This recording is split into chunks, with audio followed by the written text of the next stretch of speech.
dari Dinda dulu, yo, silakan ke depan. Kamu Le, dah. Ah. Yo, kamu duduk. Kamu sah. Belakangnya. Belakangnya lagi.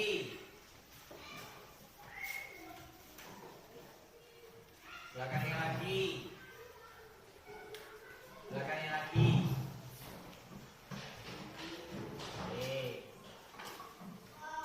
Kesepakatan kelas 5 yang kalian tulis, yang pertama di dalam kelas harus jujur. Sepakat? Sepakat. Yang kedua tepat waktu. Sepakat? Sepakat. Yang ketiga aktif dalam belajar. Yang kelima membuang sampah pada tempatnya. Yang kelima tidak ramai. Sepakat? Sepakat. Yang keenam berpakaian rapi.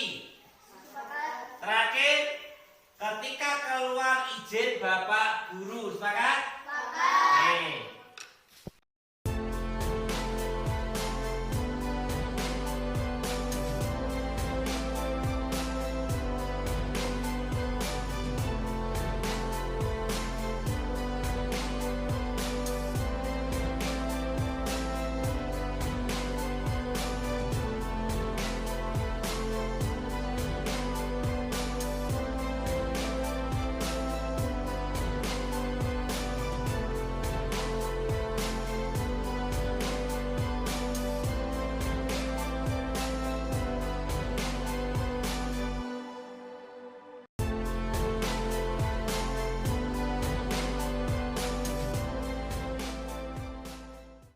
Mohon maaf Pak ya, saya perwakilan dari teman-teman CCP Angkatan 7 Ponorogo. Saya sendiri, Mbak Brigit sama Mbak Iis minta izin besok hari Selasa mau mengadakan diseminasi budaya positif di asesmen Makrebet untuk mengimbaskan materi yang kami terima ke teman-teman.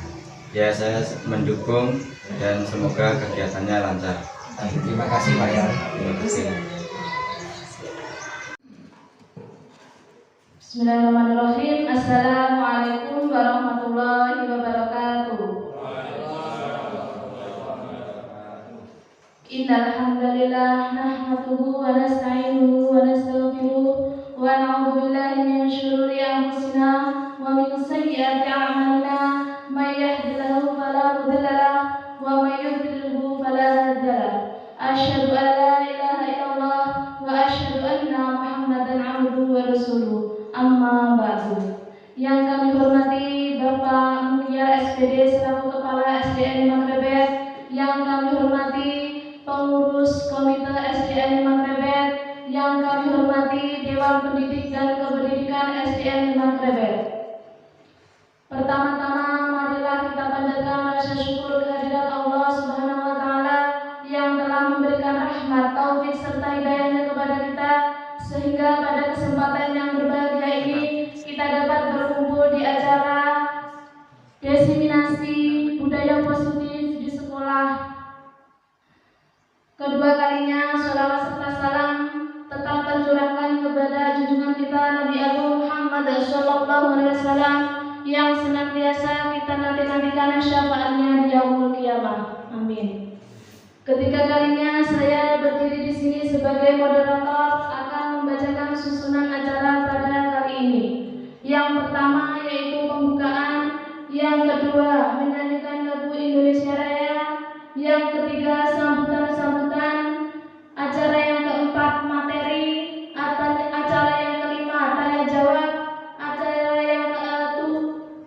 yang keenam doa, dan acara yang ketujuh penutup. Untuk mempersingkat waktu, marilah acara pada pagi hari ini kita buka dengan bacaan basmalah. Memasuki acara kedua yaitu menyanyikan lagu Indonesia Raya. Kepada yang bertugas kami persilakan.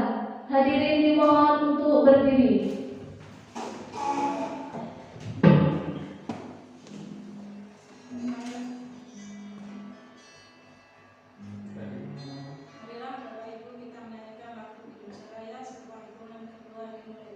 Hiduplah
Hadirin dimohon duduk kembali. Acara yang selanjutnya yaitu sambutan-sambutan.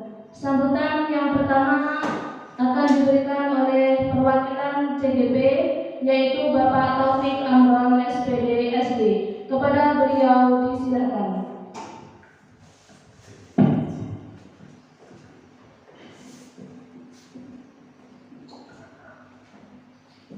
Bismillahirrahmanirrahim. Assalamualaikum warahmatullahi wabarakatuh. Alhamdulillah, alhamdulillahirabbil alamin. Amma ba'du. Yang terhormat Bapak Kepala Sekolah SDN 5 Krebet yang kami hormati, Bapak Komite SDN 5 Krebet yang kami hormati, rekan-rekan tenaga pendidik dan kependidikan SDN 5 Krebet yang berbahagia. Pertama, marilah kita panjatkan puja puji syukur kehadirat Allah Subhanahu wa taala. Atas rahmatnya kita bisa berjalan melakukan kegiatan pada pagi hari ini tanpa ada halangan apapun. Salawat serta salam tetap kita limpahkan kepada junjungan kita Nabi Agung Muhammad SAW atas ajarannya yang telah kita pelajari, dan semoga dengan doa kita bersama kita bisa berkumpul di yaumul qiyamah. Allahumma amin. Bapak Ibu yang kami hormati, di sini saya perwakilan dari CGP Angkatan 7 Ponorogo atas nama Ibu Ii Setiori SPD, saya sendiri Taufik Amron SPD SD, dan juga Ibu Wiwin Sari Paton SPD mengucapkan banyak terima kasih kesediaan waktunya, meluangkan waktunya mengikuti pengimbasan aksi nyata modul 1.4 budaya positif. Dan tidak lupa saya perwakilan dari teman-teman mengucapkan mohon maaf sebesar-besarnya jika nanti dalam penyampaian ataupun suguh dari kami ada kurang lebihnya. Bapak Ibu yang kami hormati, di sini saya perwakilan dari teman-teman CGP meminta dukungan atas kegiatan CGP yang akan berjalan ke depan. Mungkin masih ada sekitar 6 bulan ke depan. Dan harapan dari kami setelah ada pengimbasan ini, SDN 5 Krebet menjadi lebih baik lagi. Dan SDN 5 Krebet di hati kita bersama, siapa lagi yang akan membesarkan jika bukan kita sendiri. Dan semoga dari komite juga mendukung program-program SDN 5 Krebet. Jika ada yang mohon maaf. Assalamualaikum warahmatullahi wabarakatuh.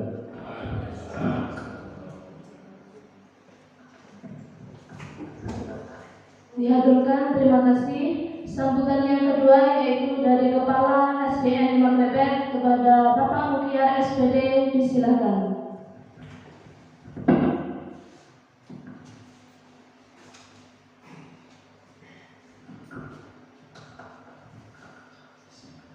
Assalamualaikum warahmatullahi wabarakatuh.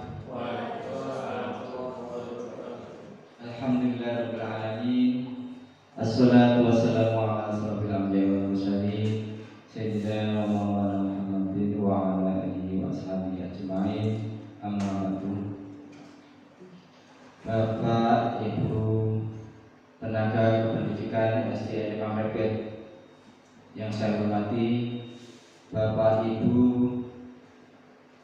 guru penggerak Angkatan 7 Kabupaten Ponorogo yang berbahagia, Bapak Ibu Komite SDN 5 Krebet yang saya hormati.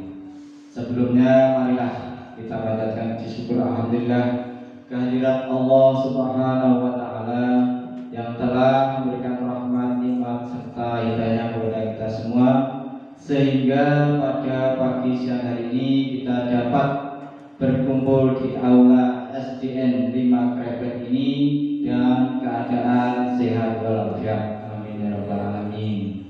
Salawat serta salam kepada junjungan kita Nabi Muhammad SAW yang kita nantikan pertolongannya di yaumul qiyamah. Amin ya rabbal alamin.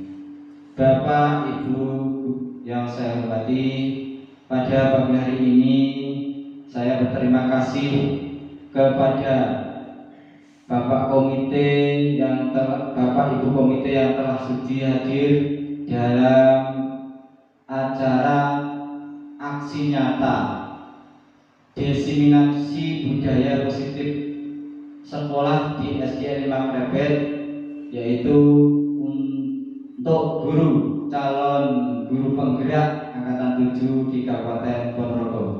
Maka dari itu saya mendukung sekali kepada panjenengan bertiga yaitu Mbak Ibu Iis Setiawini SPD, Bapak Taufik Amron SPD SD, dan Ibu Wiwit Sariwaton SPD. Mudah-mudahan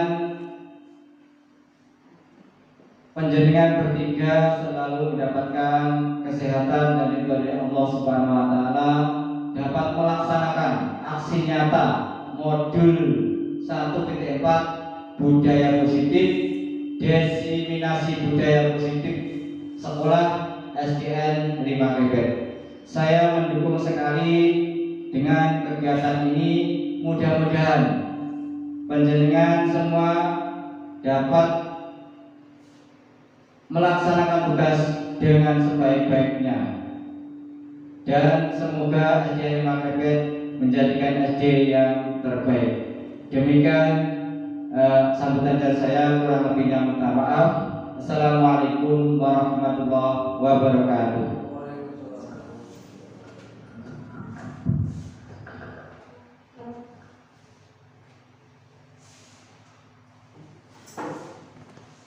Dihaturkan terima kasih.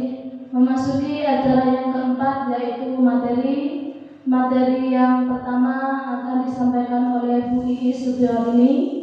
Sebelum acara materi disampaikan, mari kita adakan ice breaking terlebih dahulu, Bapak Ibu. Masih semangat?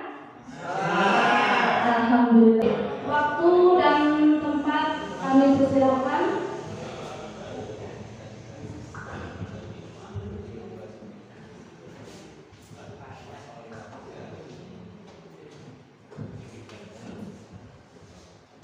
Bismillahirrahmanirrahim. Assalamualaikum warahmatullahi wabarakatuh. Yang terhormat Bapak Kepala SDN Krebet, Bapak Mutia SPD, yang kami hormati Bapak Ibu guru dan karyawan SDN Krebet, yang kami hormati Bapak Ibu komite SDN Krebet. Pertama, marilah kita panjatkan puji syukur alhamdulillah kehadirat Allah Subhanahu wa taala atas limpahan rahmatnya kita semua dapat berkumpul pada kegiatan hari ini dalam keadaan sehat dan tanpa halangan sesuatu apapun. Salawat serta salam semoga selalu tercurahkan kepada junjungan kita Nabi Agung Nabi Muhammad SAW yang akan kita nantikan syafaatnya di yaumul qiyamah nanti. Amin, amin ya rabbal alamin. Bapak Ibu yang kami hormati, saya mengucapkan banyak terima kasih karena Bapak Ibu sudah meluangkan waktu ada menghadiri dalam kegiatan hari ini, kegiatan kami bertiga, aksi nyata modul 1.4 budaya positif, pelimbatan atau diseminasi budaya positif sekolah di SDN 5 Krebet. Apabila nanti saya menyampaikan materinya kurang jelas, kami mohon maaf. Semoga nanti apa yang saya sampaikan, yang akan saya sampaikan bermanfaat khususnya untuk saya dan teman-teman CGB, Ibu Wiwit dan juga Bapak Taufik, dan untuk umumnya semoga bermanfaat untuk seluruh warga SDN 5 Krebet. Baiklah, materi yang akan saya sampaikan kegiatan hari ini yaitu acara intinya adalah diseminasi budaya positif di SDN 5 Krebet, Kecamatan Gangguan, Kabupaten Ponorogo. Ya, pemateri kegiatan hari nanti kita bertiga. Saya akan mengawali. Selanjutnya, baik, untuk kegiatan tujuan kegiatan hari ini, yang pertama adalah memenuhi tugas sebagai calon guru penggerak angkatan 7. Jadi kegiatan ini memang serangkaian dari kegiatan pendidikan guru penggerak yang kami tempuh. Salah satunya adalah pengimbasan atau diseminasi budaya positif di SDN 5 Krebet. Tujuannya kedua adalah melalui pengimbasan budaya positif ini, semua guru di SDN 5 Krebet dapat memahami kebutuhan semua siswa sehingga bisa membangun nilai kebajikan yang diyakini bersama untuk mencapai profil pelajar Pancasila. Jadi dengan kondisi zaman yang sekarang ya, zaman yang sudah semakin maju, globalisasi juga, terus dengan keadaan zaman yang sekarang ini yang sudah semakin maju ini juga merubah karakter anak-anak, dan kita sebagai pendidik bertugas atau mempunyai kewajiban menuntun anak sesuai dengan zaman yang sekarang, yaitu menuju tujuan dari kurikulum Merdeka, yaitu mewujudkan profil pelajar Pancasila. Selanjutnya, materi budaya positif ini ada 6 dimensi nanti di dalamnya. Yang pertama, disiplin positif dan nilai-nilai kebajikan universal. Yang kedua, teori motivasi, hukuman dan penghargaan restitusi. Yang ketiga, keyakinan kelas. Yang keempat, kebutuhan dasar manusia dan dunia berkualitas. Yang kelima, restitusi 5 posisi kontrol. Dan yang terakhir, keenam, restitusi segitiga restitusi. Next. Yang pertama, materi yang pertama adalah dimensi pertama dari budaya positif, yaitu disiplin positif dan nilai-nilai kebajikan universal. Disiplin positif merupakan suatu cara penerapan disiplin dengan cara tanpa kekerasan atau pemaksaan ataupun ancaman. Jadi ini praktiknya melibatkan orang tua dan anak atau siswa. Dalam penerapan disiplin positif ini, anak diajarkan untuk memahami konsekuensi dari perilaku yang mereka lakukan. Selain itu, disiplin positif juga mengajarkan anak untuk bertanggung jawab serta rasa hormat dalam berinteraksi dengan lingkungannya. Jadi disiplin positif merupakan salah satu cara penerapan disiplin yang bertujuan untuk menumbuhkan kesadaran serta memberdayakan anak untuk melakukan sesuatu tanpa sogokan, ancaman maupun hukuman. Jadi kesimpulannya ini, penerapan disiplin positif ini kita menuntut anak untuk melaksanakan disiplin dari dalam dirinya sendiri, tidak karena kita paksa atau kita ancam ataupun kita lakukan hukuman. Misalkan kalau ada siswa yang melanggar hukum, langsung kita hukum, bukan seperti itu, tetapi kita tuntun, kita tumbuhkan disiplin positif dari diri anak atau murid itu sendiri. Mungkin salah satunya dengan kita memberikan contoh sikap yang baik, sikap disiplin di sekolah. Tetapi selain di sekolah, peran yang paling utama adalah di lingkungan keluarga, karena pembentukan karakter anak pertama terjadi dalam keluarga.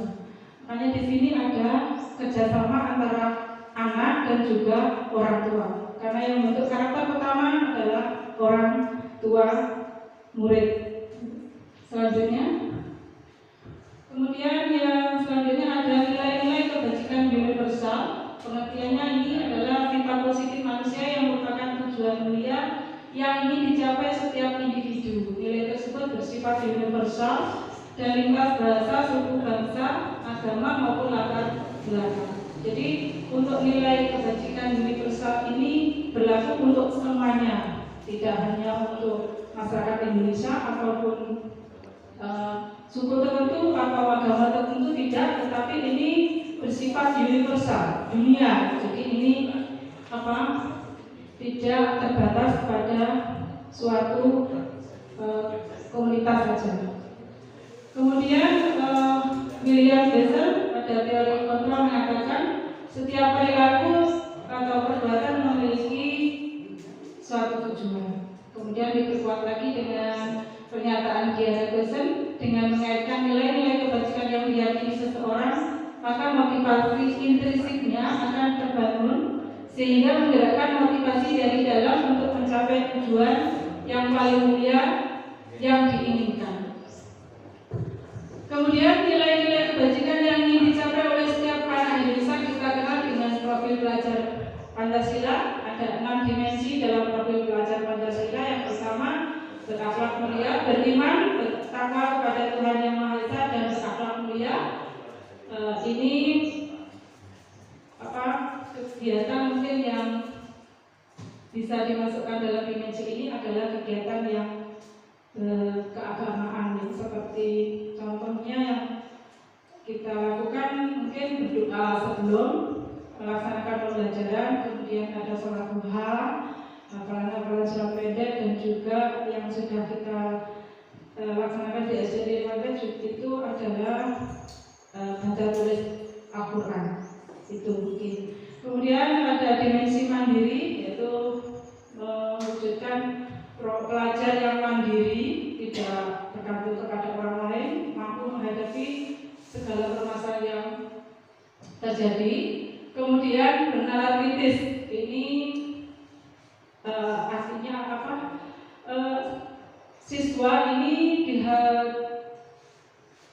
dituntut untuk bernalar kritis, yaitu cepat berpikir yang tepat ketika menghadapi suatu masalah, begitu. Kemudian berkebinaan global, ini juga menghormati, menghargai seluruh kebinekaan atau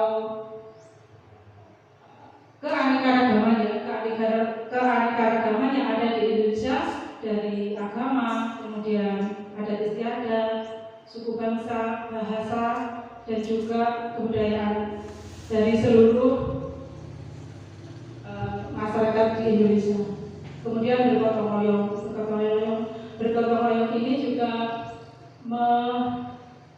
menuntut anak untuk selalu bekerja sama, kemudian saling menghargai, saling menghormati, dan yang terakhir adalah kreatif. Kreatif adalah selalu memunculkan ide-ide yang baik, yang dapat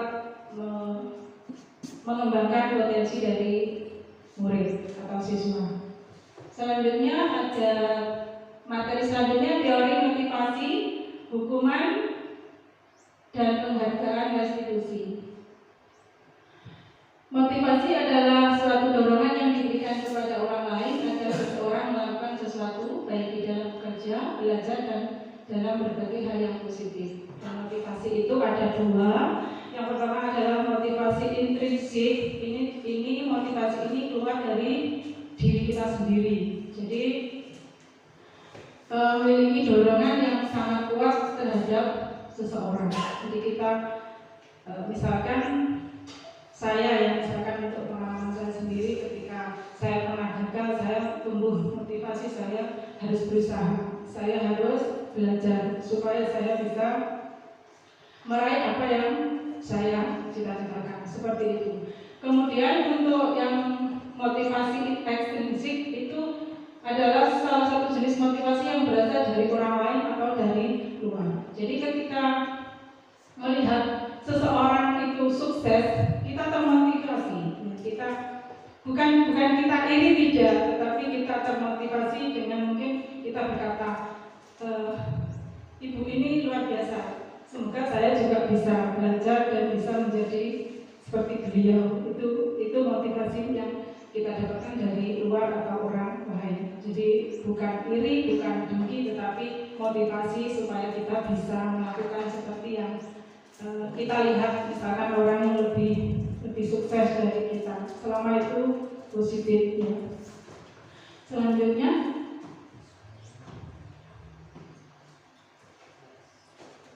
ya, ini pernyataan dari Diana Kusen dalam bukunya Restructuring School Discipline, menyatakan ada 3 motivasi perilaku manusia. Jadi manusia itu berperilaku pasti ada motivasinya. Yang pertama untuk menghindari ketidaknyamanan atau hukuman. Jadi kita melakukan misalkan seperti ini. Kita datang pagi niatnya bukan disiplin, tetapi supaya tidak ditegur bapak kepala sekolah itu. Jadi mungkin itu contohnya. Yang kedua, untuk mendapatkan imbalan atau penghargaan dari orang lain.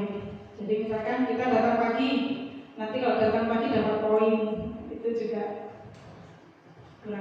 kurang baik atau tidak boleh. Dan yang ketiga ini untuk menjadi orang yang mereka inginkan dan menghargai diri sendiri dengan nilai-nilai yang mereka percaya. Yang nomor 3 adalah yang tepat kita lakukan. Jadi misalkan kita datang pagi, tujuannya apa? 1, memberikan contoh kepada siswa atau murid. Kemudian menghargai diri sendiri, bukan karena apa, tapi menghargai diri sendiri. Seperti itu. Selanjutnya Mas, ya ini mohon maaf untuk tadi tidak apa, nanti saya lihat di HP. Untuk ini mohon maaf, ternyata PPT-nya ada sedikit error ya, gambarnya pecah, tapi ini sedikit saya bacakan dari handphone saya terkait materi ini. Sebenarnya ini materi tentang perbedaan antara hukuman, konsekuensi, dan restitusi. Misalkan saya mengambil 1 poin saja ya. Di hukuman itu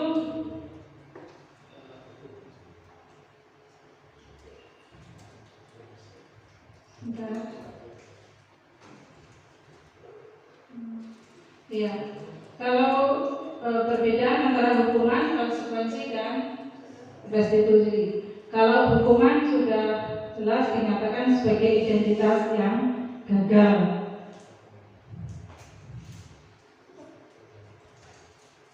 Hukuman tidak nyaman untuk murid atau anak untuk jangka waktu yang panjang. Murid menjadi korban dan akan tersakiti. Itu kalau hukuman. Ya. Karena hukuman itu tidak terencana ataupun tidak dibuat, tapi secara langsung. Misalkan ada anak yang melanggar, langsung kita hukum tanpa ada kesepakatan atau apa. Jadi hal ini biasanya akan melukai anak. Anak merasa tersakiti dan mungkin bahkan bisa menyimpan denda seperti itu. Tetapi kalau konsekuensi ini sudah bukan hukuman ya. Kalau konsekuensi itu peraturan. Jadi peraturan ini dibuat oleh sekolah. Jadi yang membuat sekolah, ketika anak melanggar, ini anak sudah tahu konsekuensinya. Itu kalau konsekuensi. Jadi ada peraturan, tetapi yang membuat adalah pihak sekolah. Anak tidak tahu, maksudnya tidak dilibatkan dalam pembuatan peraturan. Jadi kalau salah, anak sudah tahu konsekuensinya. Dan yang terakhir ini yang paling tepat kita lakukan, yaitu restitusi. Kalau restitusi ini dibuat kesepakatan, jadi bukan peraturan tetapi kesepakatan antara siswa dan sekolah. Ketika melanggar ya sudah disepakati, jadi anak lebih merasa nyaman dan tidak terpaksa atau mungkin tidak tertekan begitu. Ini adalah perbedaan antara hukuman, konsekuensi, dan restitusi. Untuk restitusi nanti lebih intinya akan disampaikan oleh Ibu Wiwi. Selanjutnya, ya dari kesimpulan data tadi ya, mohon maaf datanya mungkin kurang jelas, tapi saya simpulkan di sini berdasarkan dengan di atas, maka kita bisa menyimpulkan bahwa hukuman bersifat tidak terencana atau tiba-tiba. Anak atau murid tidak tahu apa yang akan terjadi dan tidak dilibatkan. Hukuman bersifat satu arah dari pihak guru yang memberikan, dan murid hanya menerima suatu hukuman suatu kesepakatan atau pengarahan dari pihak guru, baik sebelum atau sesudahnya. Hukuman yang diberikan bisa berupa fisik maupun psikis. Murid anak disakiti oleh suatu perbuatan atau kata-kata. Itu untuk hukuman. Selanjutnya, sementara untuk disiplin dalam bentuk konsekuensi ini sudah terencana atau sudah disepakati, sudah dibahas, sudah disetujui oleh murid dan guru. Umumnya bentuk-bentuk konsekuensi dibuat oleh pihak guru atau sekolah, dan murid sudah mengetahui sebelumnya konsekuensi yang akan diterima bila ada pelanggaran. Pada konsekuensi, murid tetap dibuat tidak nyaman untuk jangka waktu yang pendek. Konsekuensi biasanya diberikan berdasarkan suatu data yang umumnya dapat diukur, misalnya setelah 3 kali tugasnya tidak diselesaikan pada batas waktu yang diberikan, atau murid melakukan kegiatan di luar kegiatan pembelajaran.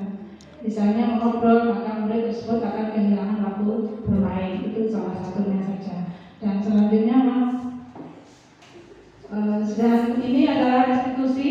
Restitusi ini yang paling tepat kita lakukan, yaitu proses menciptakan kondisi bagi murid untuk memperbaiki kesalahan mereka, sehingga mereka bisa kembali pada kelompok mereka dengan karakter yang lebih kuat. Ini pernyataan dari Kelsen. Restitusi juga merupakan proses kolaborasi yang mengajarkan murid untuk mencari solusi untuk masalah mereka dan membantu murid berpikir tentang orang, seperti apa yang mereka inginkan dan bagaimana mereka harus memperlakukan orang lain. Pernyataan dari Jason Kelsen. Selanjutnya adalah materi keyakinan kelas.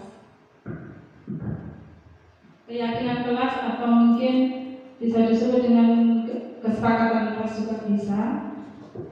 Ini sebagai langkah awal untuk penerapan budaya positif di sekolah.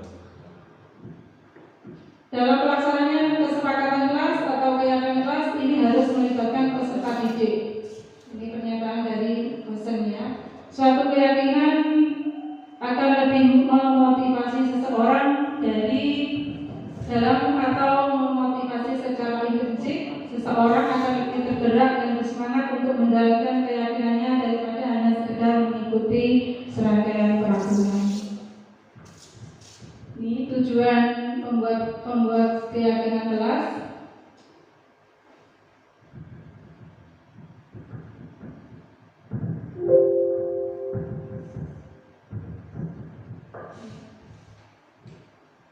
Ya, ini ada tujuannya, ada 3. 1. Menciptakan pembelajaran yang berpusat pada murid, memunculkan keterlibatan murid dalam menentukan kelas yang diimpikan, sehingga murid lebih bertanggung jawab akan keputusan yang mereka buat bersama-sama, menumbuhkan komunikasi efektif antara murid dan guru. Jadi untuk keyakinan kelas ini, langkah yang kita lakukan adalah memberikan arahan kepada murid, kemudian kita arahkan, kita buat kesepakatan sesuai dengan keinginan murid, tentunya kesepakatan yang positif. Misalkan salah satunya misalkan murid menghendaki tidak boleh makan dan minum di dalam kelas. Nah, itu kita catat. Yang mencatat adalah murid itu sendiri. Peraturan yang membuat murid sendiri. Kemudian dari peraturan yang dikehendaki murid dijadikan satu, begitu. Jadi peraturan ini lebih nyaman untuk murid karena yang membuat mereka sendiri, bukan sekolah, bukan gurunya, tetapi mereka sendiri. Terus ada lagi yang mungkin menuliskan tidak boleh berteriak-teriak di dalam kelas, itu juga ada. Itu juga bisa dijadikan keyakinan kelas. Jadi keyakinan kelas ini nanti menampung semua peraturan yang dibuat oleh siswa.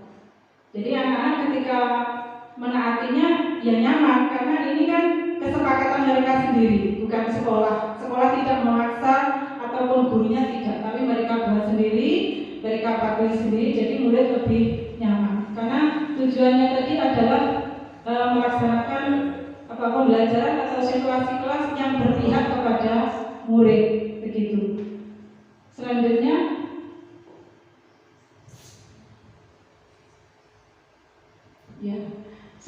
ini dokumentasi.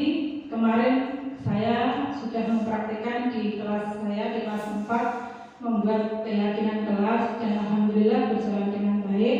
Jadi langkah yang pertama saya berikan arahan, jadi tata caranya bagaimana, tujuannya seperti apa, bagaimana, dan anak-anak nanti harus membuat suatu kesepakatan yang mereka kehendaki. Jadi saya berikan arahan dulu. Ini hanya foto yang bisa saya tampilkan. Yang pertama itu saya berikan arahan kepada anak tentang keyakinan kelas, fungsinya apa, tujuannya bagaimana, saya berikan pengarahan. Kemudian saya membagikan kartu untuk menulis keyakinan kelas yang mereka kehendaki. Satu anak menulis satu keyakinan yang mereka inginkan, begitu. Selanjutnya, dan alhamdulillah saat itu anak-anak juga paham dan menyambut dengan senang karena mereka akan mematuhi peraturan yang mereka buat sendiri, begitu. Jadi anak-anak lebih nyaman. Dan alhamdulillah terlaksana, anak-anak menulis peraturan-peraturan atau keyakinan mereka, semuanya kegiatan positif. Jadi tidak ada yang maksa, mereka dengan senang hati menuliskan aturan-aturan yang mereka kehendaki, begitu. Dan ini yang terakhir hasil dari keyakinan kelas yang saya laksanakan di kelas 4 juga sudah ditandatangani oleh anak-anak. Anak-anaknya antusias sekali ketika menandatangani peraturan atau keyakinan yang mereka buat sendiri, begitu. Selanjutnya ini juga dokumentasinya Bapak Taufik yang juga sudah melaksanakan keyakinan di kelas 5. Ya, ini sebenarnya video, nanti mungkin bisa ditampilkan oleh Bapak Taufik ya di kelas 5. Kemudian iya video, tapi kayaknya tadi diundur CPT, jadi videonya nanti diputar di luar PPT ini. Ini juga keyakinan kelas yang sudah dibuat oleh Ibu Wiwit di kelas 3. Alhamdulillah terlaksana dengan baik, anak-anak juga semangat. Ini dokumentasinya dari pengarahan, pelaksanaan, kemudian dari hasilnya juga sudah dipasang di kelas 3, sudah terpasang dan juga sudah ditandatangani oleh seluruh warga kelas 3. Terima kasih Bapak Ibu untuk materi saya. Mungkin sudah cukup. Nanti untuk materi selanjutnya akan disampaikan oleh Ibu Wiwit Saripaton. Saya mohon maaf apabila ada kata penyampaian saya dalam menyampaikan materi saya kurang berkenan di hati Bapak Ibu. Saya mohon maaf yang sebesar-besarnya. Terima kasih. Assalamualaikum warahmatullahi wabarakatuh. Kepada Ibu Wiwit Saripaton kami persilakan.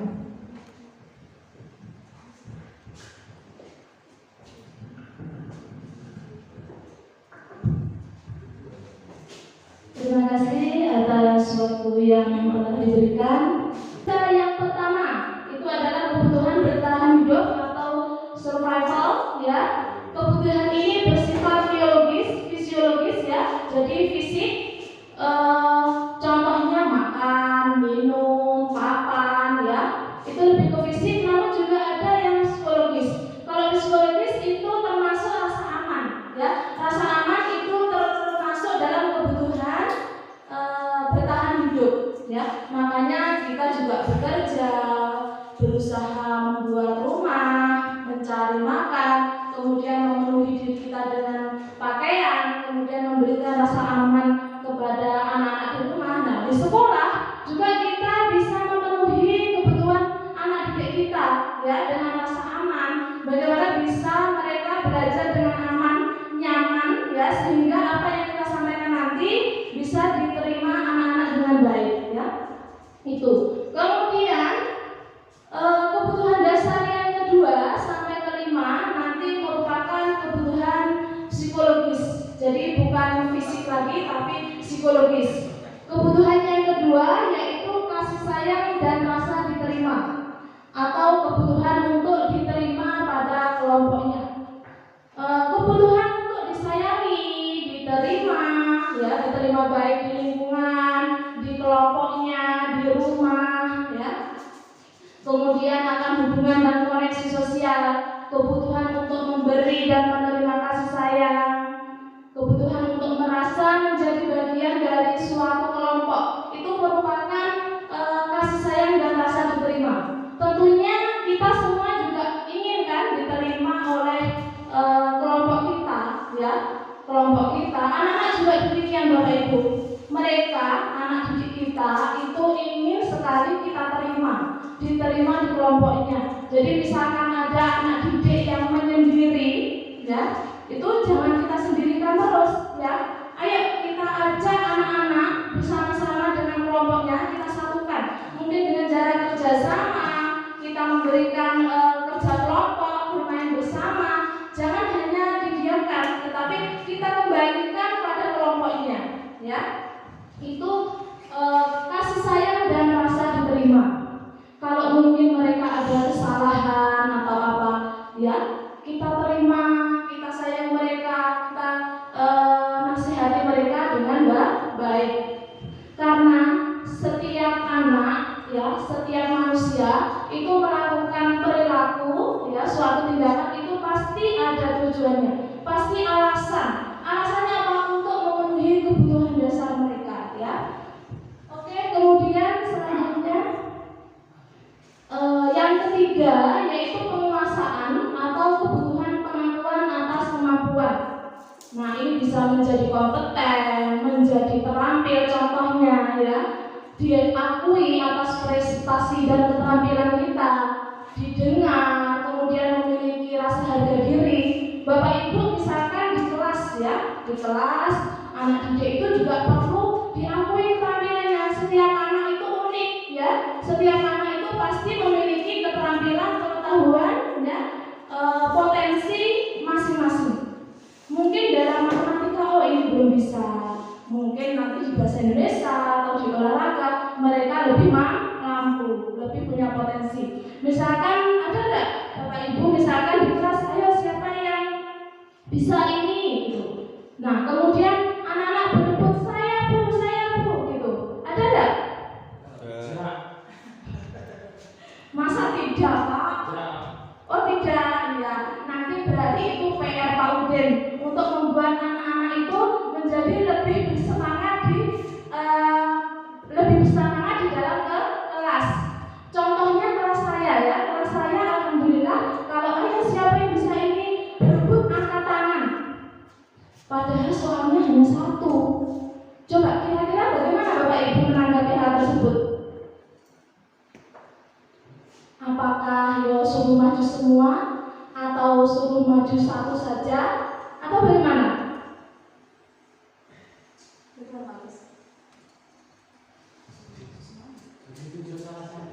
Oke, ditunjuk salah satu. Ada yang lain? Oh, berganti maju. Kemudian? Sama, disuruh maju semuanya, sekalian maju sebagai bentuk apresiasi karena keluarga ini.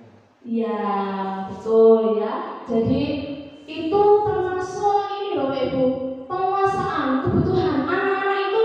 Oh, saya mau maju. Itu penguasaan, ya. Itu kebutuhan akan penguasaan.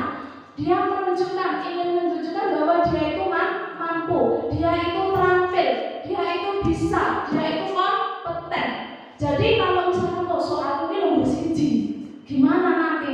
Boleh. Ayo maju, jawaban ini, jawaban Revi ini, jawaban Yulia ini bisa, atau bisa dengan menambahkan soal lagi, ya. Jadi kasih soal sebanyak-banyaknya agar semuanya tertampung aspirasinya, tertampung keinginannya untuk menunjukkan kompetensinya, ya.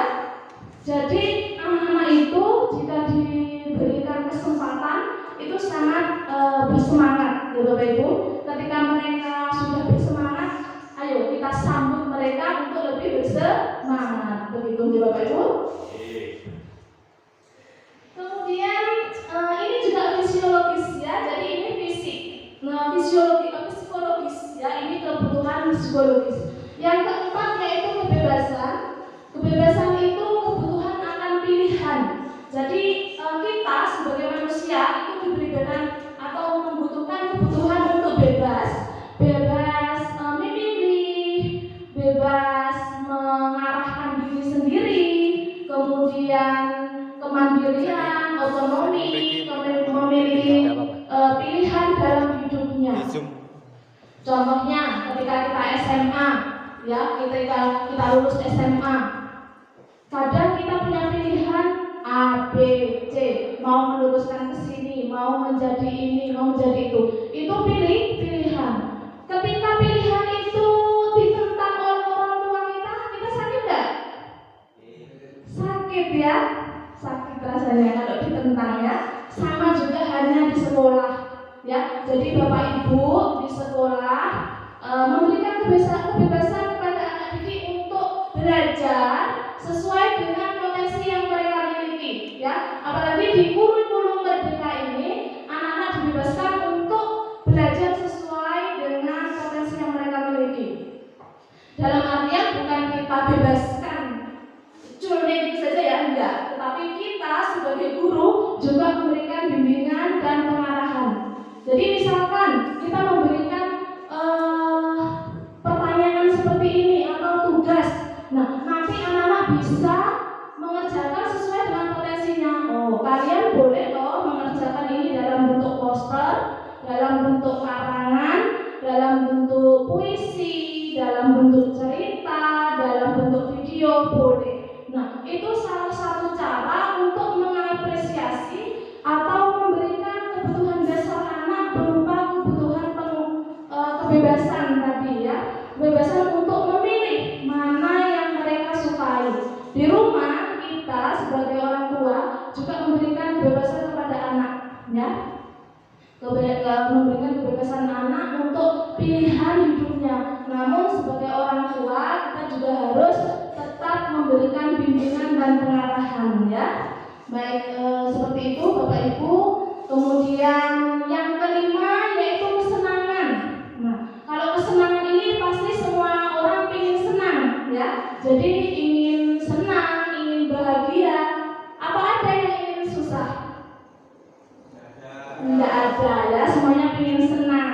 Kebutuhan untuk merasa senang. Kebutuhan ini, ya, akan didapatkan ketika misalnya kita bermain, kemudian rekreasi, kemudian ada tertawa, pergi ke suatu tempat rekreasi, itu termasuk kesenangan.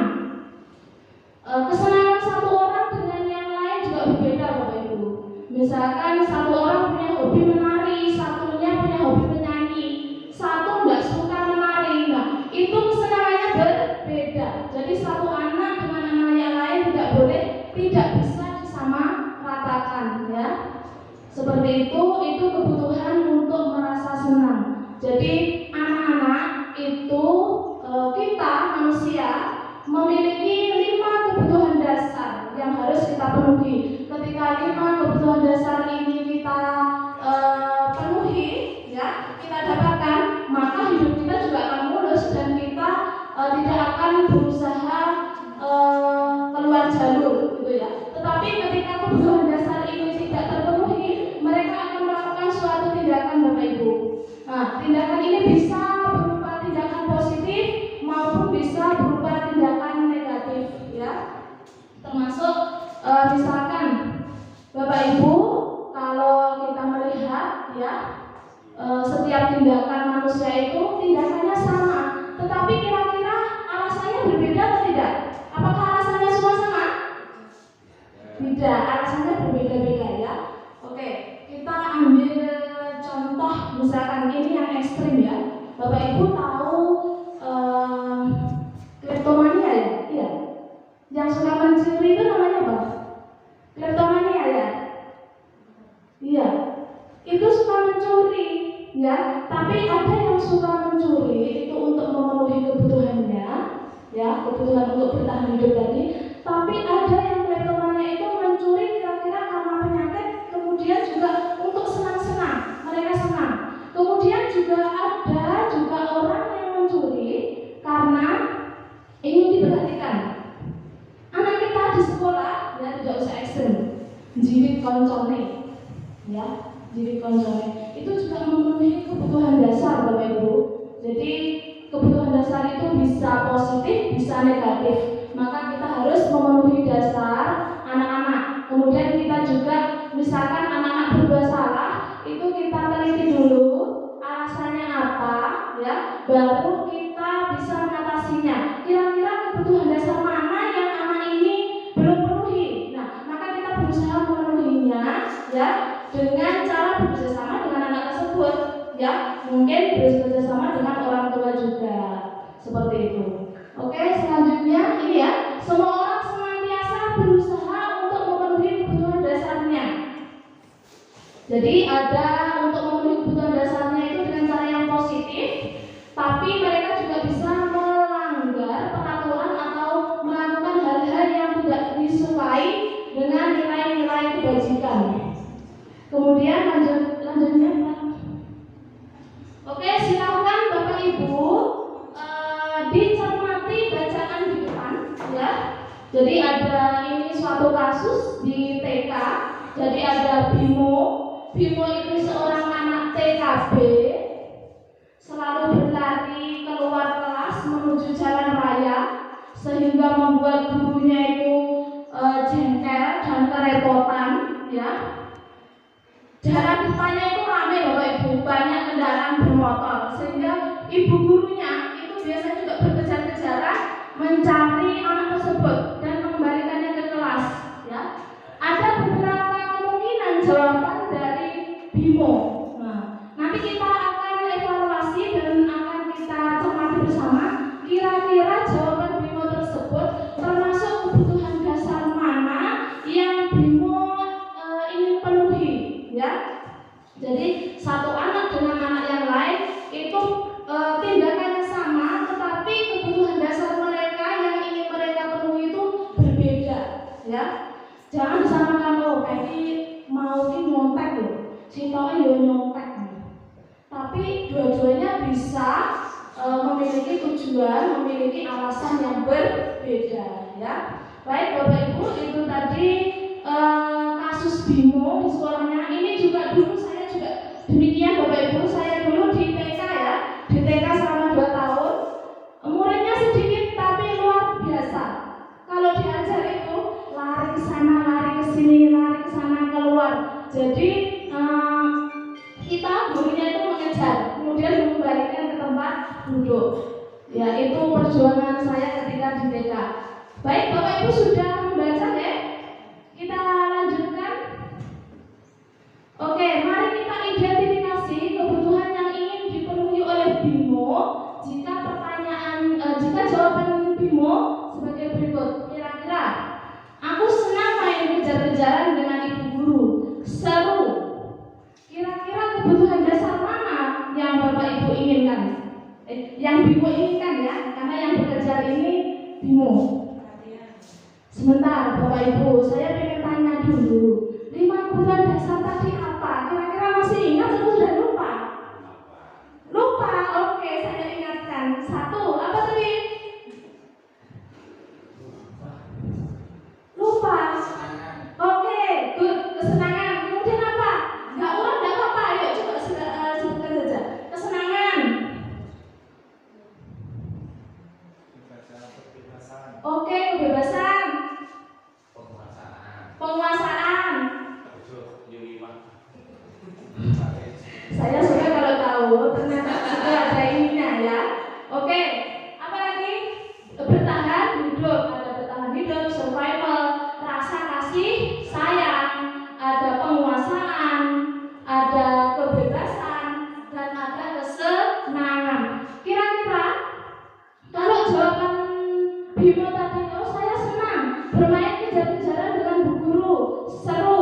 Kira-kira kebutuhan dasar mana yang ingin Bimo penuhi? Oke, kesenangan, ya. Kita kunci dulu jawabannya. Ada jawaban yang berbeda? Tidak, semuanya sepakat, ya. Oke.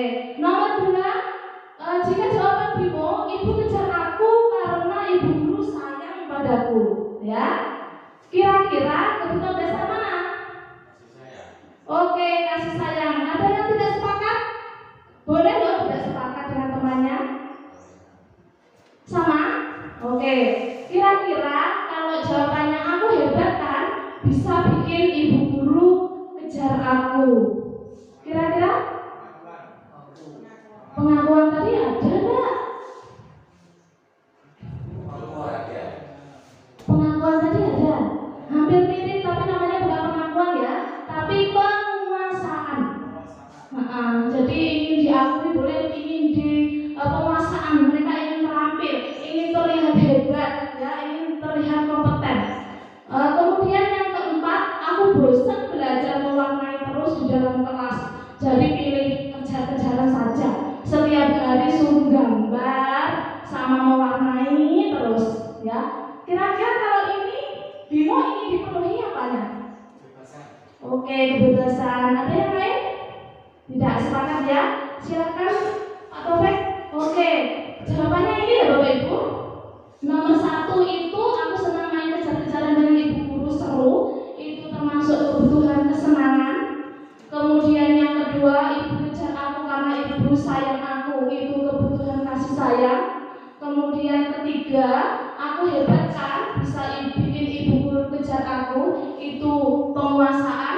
Dan yang keempat, aku bosan belajar mewarnai terus di dalam kelas. Nah, jadi dia butuh kebebasan. Begitu ya Bapak Ibu. Jadi dalam satu tindakan itu bisa beberapa kebutuhan dasar yang ingin mereka dapatkan. Oke, selanjutnya. Kemudian ada dunia berkualitas. Siapa tahu dunia berkualitas itu apa? Dunia berkualitas itu adalah tempat khusus di dalam pikiran kita, ya, di dalam pikiran kita, tempat kita menyimpan, ya, gambaran representasi dari semua yang kita inginkan. Yang kita inginkan itu berada di dalam otak kita. Bisa berisi orang-orang atau hal-hal, ya. Dan apa saja yang terbaik dalam hidup kita dan membuat kita merasa bahagia dan terpenuhi kebutuhan dasar kita. Ya, itu. Jadi kalau kita, ya, kalau saya dan semua orang ingin hidup, itu inginnya hidup di dunia berkualitas. Dunia berkualitas itu dunia yang ingin kita inginkan, ya. Orang-orang, hal-hal, atau pekerjaan yang kita inginkan, atau sikap apa saja yang kita inginkan, dengan siapa kita hidup, pekerjaan apa yang kita inginkan, semuanya ada di dalam dunia berkualitas. Jadi kita ingin hidup di situ, tapi sayangnya itu hanya halusinasi, hanya ada di dalam pikiran kita, ya, tidak ada di dunia nyata.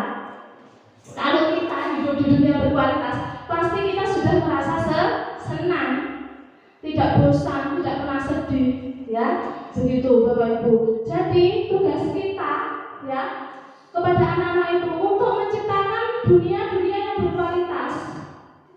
Salah satunya tadi dengan membuat keyakinan keras, kita menerapkan atau membuat anak-anak itu memiliki nilai-nilai yang ada dalam diri mereka.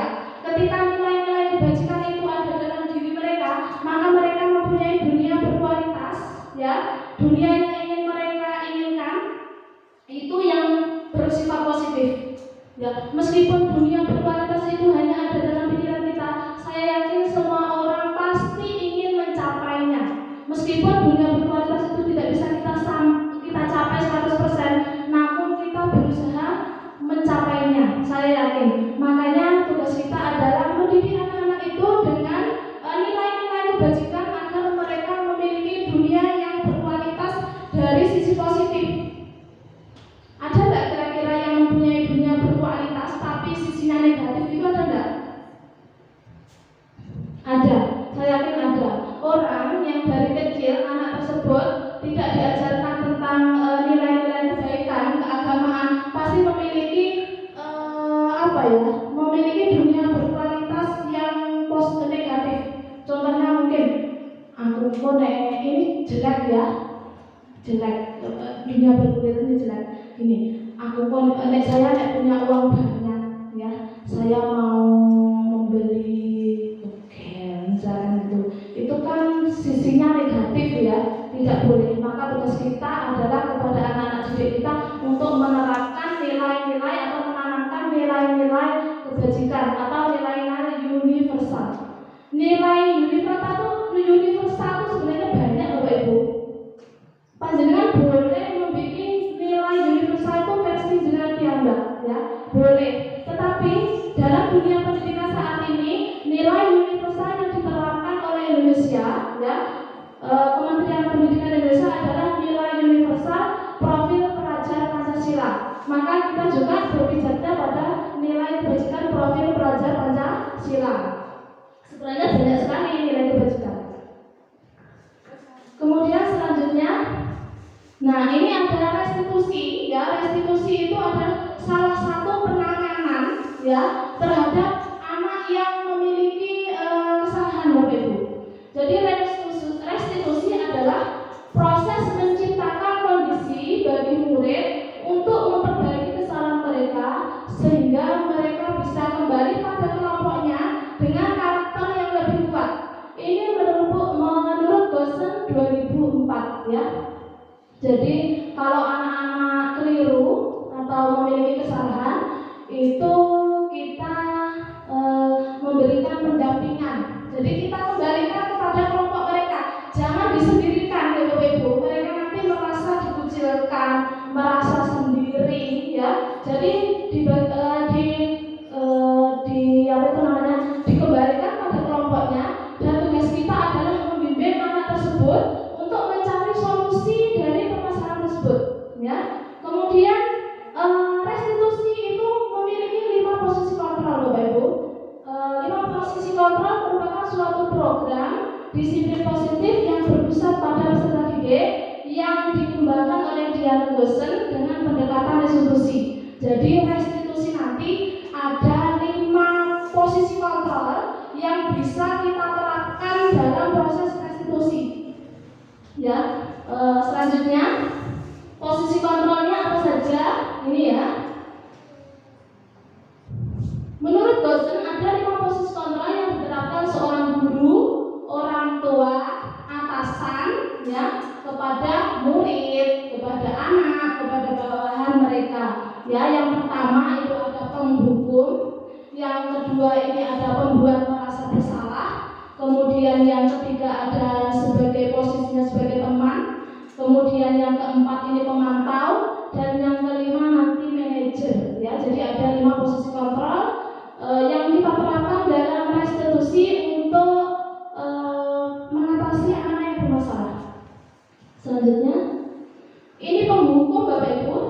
Seorang penghukum bisa menggunakan hukuman fisik maupun verbal.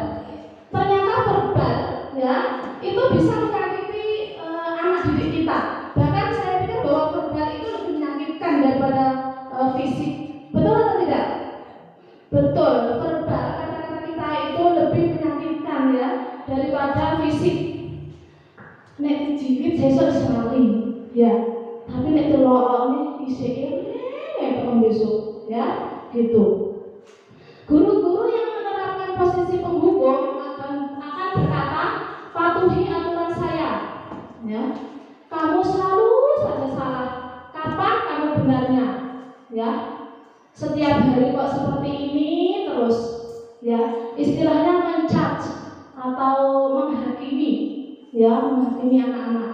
Penghukum itu nada suaranya tinggi, matanya melotot, ya. Kemudian nadanya tinggi, suka menunjuk-nunjuk, menghardik. Tapi saya yakin di sini tidak ada yang seperti itu. Tidak ada, ya. Semuanya kan baik, ya, alhamdulillah. Ya. Oke. Kemudian hasilnya, kira-kira Bapak Ibu, kalau penghukum tadi melanjutkan yang depan tadi, Bu Is, ya, hukuman itu bersifat tiba-tiba, Bapak Ibu. Jadi langsung dihukum, tidak ada kesepakatan. Misalkan ada yang terlambat, oh adik kamu terlambat, ayo lari 10 kali lapangan ini, ya, itu tiba-tiba. Dah kamu duduk di depan sana, atau berdiri sambil hormat gitu, sampai jam pulang. Nah itu termasuk penghukum. Kira-kira anak-anak yang dihukum atau menerapkan penghukum ini hasilnya bagaimana Bapak Ibu? menjadi bagaimana? Oke, anak-anak itu akan memarah, pasti dendam, ya. Dia dendam, bersifat agresif, ya. Kemudian juga mungkin, ya, setelah jenengan hukum itu kembali ke kelas mungkin mencoret-coret bukunya disobek-sobek, atau bahkan kalau yang lebih parah, ya, ban motor jenengan itu loh bisa dikempeskan. Nah, itu kalau dihukum, anak itu memiliki dendam terhadap guru tersebut. Ini ya. Kemudian ada posisi yang kedua. Ini pembuat merasa bersalah. Jujur Bapak Ibu, sebelum saya belajar di CGP ya, tentang ini posisi kontrol ini, saya sering memperlakukan ini pembuat merasa bersalah. Ya, pembuat merasa bersalah itu bagaimana? Biasanya lebih lembut Bapak Ibu, suaranya lebih lembut, hening, ya. Kata-kata yang keluar itu lembut seperti ibu loh sangat kecewa dengan kamu, ya. Bagaimana kalau orang tuamu tahu kamu begitu? Kemudian berapa kali Bapak harus memberitahu kamu ini. Tapi suaranya lembut, hening, nada suaranya memelas, halus. Ini sering saya lakukan Bapak Ibu, ya. Tapi ternyata ini sangat berdampak bagi anak, karena mereka nanti akan merasa tertekan, merasa bersalah, ya, merasa bahwa diri mereka tidak bisa dan tidak mampu, ya. Ternyata ini memberikan dampak psikologis, ya. Kalau penghukum tadi bisa melampiaskan, tapi kalau ini tidak bisa melampiaskan, dia menahannya, ya. Ketika mereka menahan amarahnya atau menahan ini, mereka suatu saat bisa berbuat yang lebih buruk lagi, mungkin menyakiti diri mereka sendiri. Karena mau menyalahkan siapa? Mau mereka menyalahkan diri mereka sendiri, ya. Mereka akan menyalahkan diri sendiri, murung, merasa bersalah. Nah, kalau dulu ini saya sering terapkan pada murid saya, pasti saya kaitkan dengan orang tua mereka. Apa kamu nggak kasihan pada orang tuamu yang telah bekerja gitu? Ternyata ini keliru, ya. Kemudian ada posisi teman, ya. Posisi teman itu biasanya gurunya akrab, gurunya baik, menerima semua aspirasi anak-anak didiknya, menerima kesalahan anak-anak didiknya, ya. Akrab, kemudian mereka akan berkata, ayo bantulah Bapak, ya. Apa kamu tidak tahu bantuan Bapak selama ini? Ya udah, kamu duduk, semuanya Ibu bereskan. Nah itu, ini teman, wes gak popo, ya. Sejo aja baleni ya, itu kalau posisi teman. Teman itu nada suaranya ramah, akrab, bercanda, bersahabat, bahasa tubuhnya merapat pada anak, matanya ya biasa saja, tidak melotot, ya, senyum.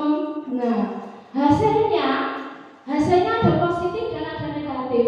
Kalau positifnya ya anak tersebut senang, anak tersebut akrab dengan gurunya. Tetapi sisi negatifnya Bapak Ibu, anak tersebut akan tergantungan dengan guru tersebut. Nek dia tidak membantu, guru tersebut tidak membantu, ya, maka guru tersebut, anak tersebut akan kecewa, ya. Kemudian anak tersebut akan merasa, oh guru itu loh sekarang tidak sayang padaku, gitu, akan kecewa. Kemudian anak tersebut mungkin juga akan mematuhi guru tersebut saja. Jadi guru yang lain itu tidak dipatuhi. Pokoknya aku nggak patin sih ngomongnya kurang angkat, ya.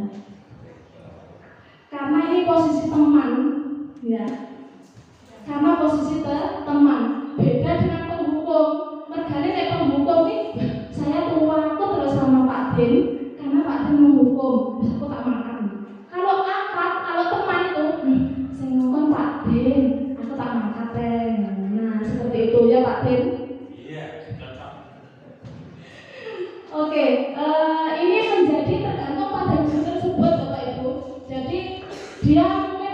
suka pada guru tersebut tapi tidak suka dengan guru yang lain. Ini juga akan berdampak pada kondisi sekolah ya. Kemudian ada selanjutnya ada pemantau. Pemantau itu mengawasi ya Bapak Ibu, mengawasi, tugasnya mengawasi ya. Mereka mempunyai peraturan dan konsekuensi. Seperti yang disebutkan di depan tadi, Bu Is, ada konsekuensi. Jadi konsekuensi itu sudah diketahui oleh anak didik dan guru pihak sekolah. Tetapi yang membuat adalah pihak sekolah ya. Ini ada peraturan dan konsekuensi. Biasanya konsekuensi ini akan diterapkan ya melalui data-data Bapak Ibu. Misalkan kalau tidak masuk 1 hari poinnya 1, tidak masuk 2 hari poinnya 2, kalau tidak masuk 3 hari mungkin poinnya dikeluarkan. Itu berdasarkan data ya. Jadi ada data-data. Ketika ini anak tersebut melanggar, ada konsekuensinya. Pemantau itu nada suaranya rendah, datar ya. Kata-kata yang muncul atau terucap dari guru itu, kamu tahu nggak kamu melanggar peraturan apa ya. Kemudian konsekuensinya apa sudah tahu. Nah itu. Kemudian hasilnya apa? Murid memahami konsekuensi yang harus dijalankan karena telah melanggar peraturan di sekolah. Jadi murid itu paham akan konsekuensinya jika mereka tidak mematuhi peraturan. Namun ada sisi kurang baiknya Bapak Ibu. Misalkan ada anak rame saja ya di dalam kelas. Ayo Revi, kamu loh rame terus di dalam kelas, kamu melanggar peraturan, kira-kira konsekuensinya apa? Nah, kalau rame di dalam kelas maka jam istirahat mungkin konsekuensinya ya. Kalau istirahat dia akan mengerjakan tugas di dalam kelas. Oh, mengerjakan tugas di dalam kelas Bu ketika istirahat. Nah, dia tahu konsekuensinya apa. Tetapi dalam sisi memantau ini, guru juga harus terus memantau, mendampingi anak ketika istirahat. Ketika istirahat, guru itu pengennya kan ya istirahat ya. Tapi kalau posisinya memantau, ya gurunya tidak istirahat. Gurunya duduk memantau anak yang sedang melakukan kesalahan tadi, atau gurunya memantau anak yang sedang melaksanakan konsekuensi. Jadi ini ya. Kemudian posisi yang terakhir itu manajer. Manajer adalah posisi di mana guru berbuat sesuatu bersama dengan murid, mempersilahkan murid untuk memecahkan masalah mereka, tentunya dengan pendampingan guru. Jadi kita sebagai guru mendampingi anak, ya, mendampingi anak untuk memecahkan masalah mereka sendiri, mengajarkan anak untuk berusaha atau belajar mempertanggungjawabkan apa yang mereka lakukan. Mereka juga akan menemukan solusi dari permasalahan mereka. Seorang manajer akan berkata, ini kembali ke keyakinan kelas tadi. Apa yang kamu yakini? Kira-kira apa yang kamu langgar dari keyakinan kelas kita? Yaitu kita kembali ke nilai-nilai kebajikan yang ada dalam diri mereka. Kalau di sekolah, nilai-nilai kebajikan itu bisa kita buat di dalam keyakinan kelas. Makanya kalau restitusi kita teruskan di kelas, nanti posisi manajer ini kembalinya ke keyakinan kelas, mengingatkan lagi nilai-nilai kebajikan mana yang mereka percayai, ya, yang telah mereka langgar itu yang mana, kembalinya ke keyakinan kelas. Kalau di rumah kita bisa membuat keyakinan keluarga yang nilainya juga yang berisi nilai-nilai universal. Kalau di rumah nanti juga nilai-nilai keluarga atau keyakinan keluarga. Kemudian manajer itu suaranya tulus, bahasa tubuhnya tidak kaku dan mendekat kepada murid, ya. Kemudian hasilnya nanti murid akan menjadi kreatif, mandiri, tanggung jawab. Dia tidak akan punya dendam, dia akan menerima dengan sukaria ya. Kemudian nada suaranya itu rendah ya Bapak Ibu, jadi tidak menghukum, tidak ini. Tapi kadang-kadang di posisi manajer itu bisa kembali kepada posisi teman maupun pemantau ya. Kadang bisa mengkolaborasikan antara posisi teman, pemantau, kemudian juga posisi manajer ya. Jadi di posisi manajer itu intinya kita mengajak anak untuk menyelesaikan masalah mereka sendiri, mencari solusi dari permasalahan mereka. Ketika mereka mempunyai masalah dan solusi itu datangnya dari diri mereka sendiri, maka mereka akan menerima dengan senang hati ya. Tidak ada rasa dendam, tidak ada rasa benci, tidak ada rasa bersalah ya. Jadi yang ada karakter mereka akan terbentuk semakin kuat, akan semakin mandiri, akan semakin percaya diri, dan akan semakin bertanggung jawab ya. Nah, 5 posisi nanti akan diselaraskan dengan restitusi Bapak Ibu. Setelah ini restitusi akan disampaikan oleh Bapak Taufik ya. Penyampaian saya cukup demikian. Nanti kalau Bapak Ibu menginginkan bertanya apa bisa di sesi tanya jawab. Waktu saya akhiri ya. Terima kasih perhatiannya. Wassalamualaikum warahmatullahi wabarakatuh.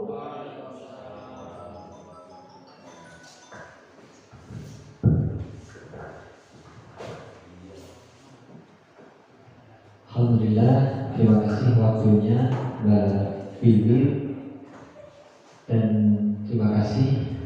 Di sini saya akan meneruskan materi dari Bu Iis sama Bu Bibi. Tugas saya menjelaskan tentang poin 6, restitusi segitiga restitusi. Seperti halnya yang di depan, restitusi sudah mulai dibahas sama Mbak Bibi, Mbak Iis. Langkah pertama adalah menstabilkan identitas. Teori kontrolnya adalah kita semua akan melakukan hal yang terbaik yang bisa kita lakukan. Jadi sebagai guru kita harus mengetahui letak yang mana yang bisa kita lakukan agar langkah itu baik untuk kedepannya. Yang kedua, validasi tindakan yang salah. Nah, semua perilaku memiliki alasan. Jadi setiap kita melangkah, jelas kita harus berpikir apa yang kita lakukan, tindakan apa yang kita kerjakan, serta alasan apa dan juga akibatnya tentang kejadian tersebut. Yang ketiga, menanyakan keyakinan.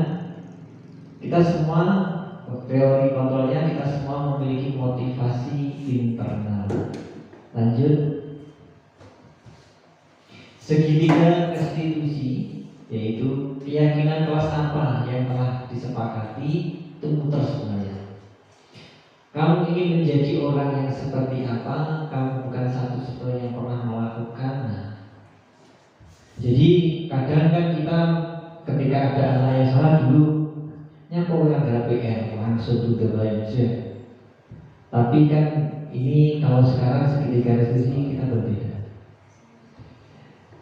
Nah, kamu bukan satu-satu menstabilkan identitas, menanyakan keyakinan, validasi tindakan yang salah. Next, coba waktunya, mohon maaf waktunya kan 2 jam, belum ini sudah 1,5 jam. Sisi 1, menstabilkan identitas, yaitu bagian dasar dari segitiga bertujuan untuk mengubah identitas anak dari orang yang gagal karena melakukan kesalahan menjadi orang yang sukses. Yang kedua, kalau kita ingin menjadi reflektif, maka kita harus meyakinkan si anak dengan cara mengatakan kalimat ini. Nah, kalau ini zaman saya jadi murid dulu tidak pernah berbuat salah itu tidak apa-apa. Tapi sekarang mulai ini, jadi biar membangkitkan anak itu tidak merasa ibaratnya down karena kesalahannya. Tidak ada manusia yang sempurna. Saya juga pernah melakukan kesalahan seperti itu. kita bisa menyelesaikan ini. Bapak atau ibu tidak tertarik mencari siapa yang salah, tapi bapak ibu ingin mencari solusi dari permasalahan ini. Yang kelima, kamu berhak merasa begitu. Jadi anak-anak itu tidak hanya kita tidak boleh menyalahkan anak, tapi kita juga harus berpikir apa alasan anak itu berbuat salah dan bagaimana solusinya biar kesalahan itu tidak diulang lagi. Next, validasi tindakan yang salah. Setiap tindakan kita dilakukan dengan suatu tujuan, yaitu memenuhi kebutuhan dasar. Kalimat-kalimat di bawah ini mungkin terdengar asing buat guru, namun bila dikatakan dengan nada tanpa menghakimi akan memvalidasi kebutuhan mereka. Padahal kamu bisa melakukan yang lebih buruk dari ini ya. Wah, ini kata-kata kadang kalau seperti ini kita juga jarang mendengarnya. Kamu pasti punya alasan mengapa melakukan ini. Yang sering ini, kamu pasti punya alasan mengapa melakukan hal itu. Contoh, ada anak terlambat sekolah. Ketika anak terlambat sekolah, kita tidak boleh langsung menghukum. Kenapa kowe berangkat terlambat? Nah, di luar sana itu tidak boleh. Tapi kita juga harus berpikir alasannya. Kenapa dia berangkat siang? Seperti kemarin kelas 5 itu ada kejadian. Ada anak yang tidak masuk beberapa hari. Nah, saya tanya, kenapa kamu tidak masuk beberapa hari? Jawabannya anak tersebut, saya belum makan, Pak. Yes. Loh, kalau kenapa kok tidak makan? Keluarga saya bangunnya jam 7, Pak, masaknya jam 10, jadi belum ada masak. Lah kan kalau di rumah tidak ada yang masak, masuk sekolah kan bisa. Anak menjawab, jawabannya, saya tidak diberi uang saku, Pak. Kalau tidak diberi uang saku berarti tidak masuk. Nah, kalau sampai siang saya tidak kuat, Pak. Berarti kan anak tidak masuk itu juga ada alasannya. Jadi setelah itu juga saya kasih solusi, uang saku mau berapa? Ternyata sehari 5.000. Tapi anak di sini ketika uang 5.000 itu dikasih sehari habis. Belum ada yang namanya cara bagaimana mengatur keuangan. Saya kasih solusi, uangnya 5.000, belikan aja makanannya cuma 2.500. Yang 2.500 buat jaga-jaga besoknya lagi ketika tidak diberi uang saku. Kalau masalah minuman dari sekolahan sudah disedia, ini air minum, air putih. Jadi masalah teratasi. Dalam alhamdulillah beberapa hari ini setelah ditanyai seperti itu dan mengetahui alasannya, alhamdulillah masuk terus. Kamu patut bangga pada dirimu sendiri karena kamu telah melindungi sesuatu yang penting buatmu. Kamu boleh mempertahankan sikap itu, tapi kamu harus menambahkan sikap yang baru. Sikap yang baru adalah sikap yang baik. Next, menakayakan keyakinan. Setelah langkah 1 dan 2 dilaksanakan, anak-anak akan siap untuk dihubungkan dengan nilai-nilai yang dia percaya dan berpindah menjadi orang yang dia inginkan. Pertanyaan di bawah ini menghubungkan keyakinan anak dengan keyakinan kelas atau keluarga. Nah, semua tetap ada hubungannya antara keluarga sama sekolah, tidak dipisahkan. Namun kalau di lingkungan sini mungkin untuk keluarga butuh dukungan yang lebih karena di sini berbeda. Apa yang kita percaya sebagai kelas atau keluarga? Nah, apa nilai-nilai umum yang kita telah sepakati? Apa bayangan kita tentang kelas yang ideal? Kamu mau jadi orang yang seperti apa? Jadi tetap anak ditanyai apa keinginannya. Jadi tidak hanya guru yang mengarahkan, tapi bagaimana anak tersebut terbuka pikirannya dan berpikir lebih kritis lagi. Next video, nih ada ini contoh. Ini tadi di antara kami bertiga ada videonya, cuma diwakili Bu Iis, Bu Wiwit ya, Bu Wiwit tentang bagaimana video restitusi.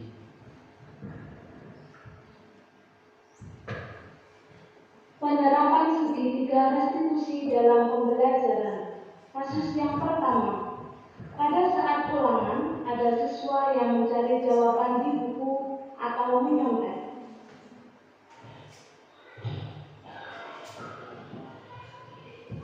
Ini seperti video dokumenter ya.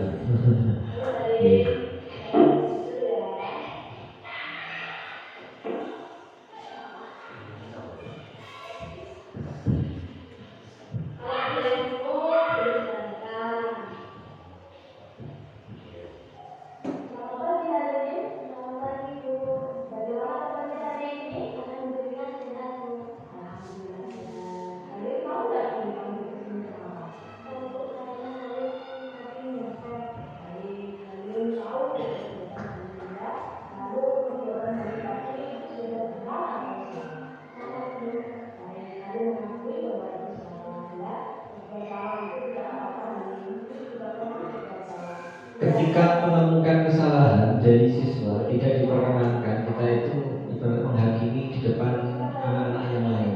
Sebisa mungkin dipanggil jadi berdua, jadi tidak menjatuhkan mental dari anak tersebut.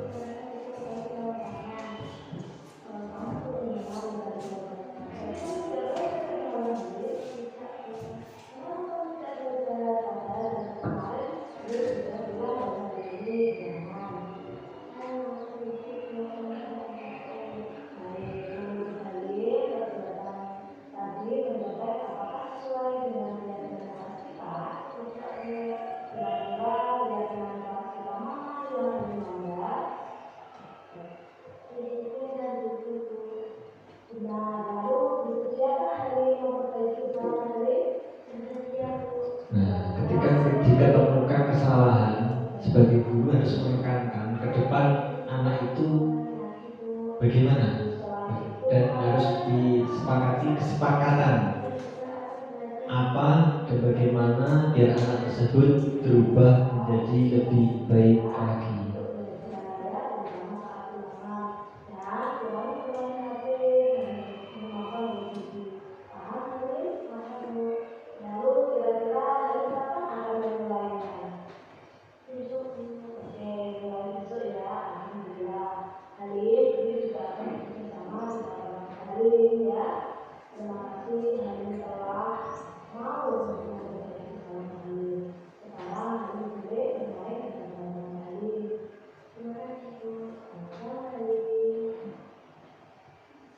Kasus yang kedua, siswa membuang sampah sembarangan.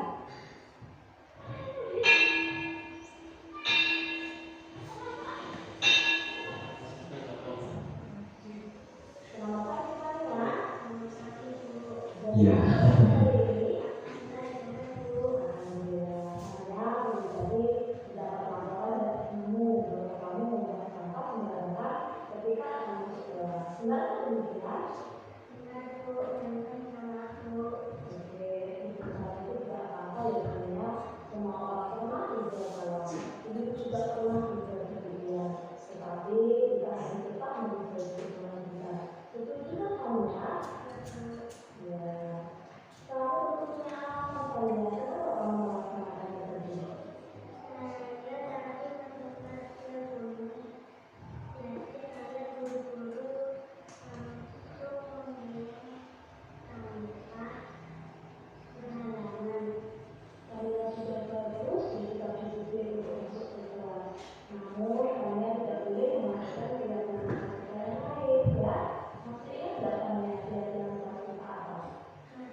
Semua peraturan kelas, keyakinan kelas yang ditulis di dalam kelas itu membantu seorang guru ketika ada anak yang melakukan kesalahan untuk mengingatnya dan apa konsekuensi yang dijalankan. Jadi peraturan kelas itu dibuat dari anak untuk anak, dan sebagai guru mendampingi ya anak-anak tersebut menjadi lebih baik lagi. Kalau dulu biasanya guru yang membuat peraturan, tapi sekarang diubah anak-anak yang membuat peraturan dan untuk anak tersebut.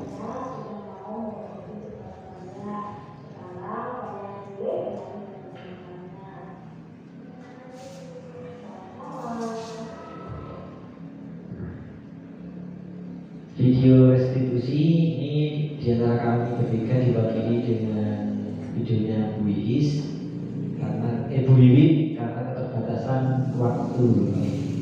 Selanjutnya yang tadi Pak, langsung aja. Nah, yang kiri. Next lanjutkan. Pembiasaan budaya positif yang kami anggap di SDN 5 Kebet salah satunya adalah pembiasaan kegiatan keagamaan. Next, latar belakangnya adalah banyak anak yang belum hafal bacaan sholat, padahal anak itu adalah anak kelas atas putra atau putri sudah mendekati masa balik, atau malah sudah ada beberapa mereka yang mengalami pubertas, putra atau putri. Putra mimpi basah dan yang putri mengalami menstruasi. Itu adalah PR kita bersama. Jadi kita tidak boleh lepas tangan, walaupun ada guru agama, tapi guru kelas itu juga ikut bertanggung jawab. Karena mereka sudah balik, maka ibadah sholat wajib adalah kewajiban dan harus mereka lakukan, sehingga anak tidak hanya cerdas secara akademik, namun juga memiliki ketegasan serta pembiasaan tentang sholat dengan kegiatan keagamaan yang lain. Ini PR kita bersama. Kemarin saya juga pernah menemui anak kelas 5 awal masuk itu sholat subuh berapa rakaat atau dulu berapa rakaat itu masih salah. Dan ini PR saya juga. Banyak yang belum hafal bacaan sholat. Next, Mbak.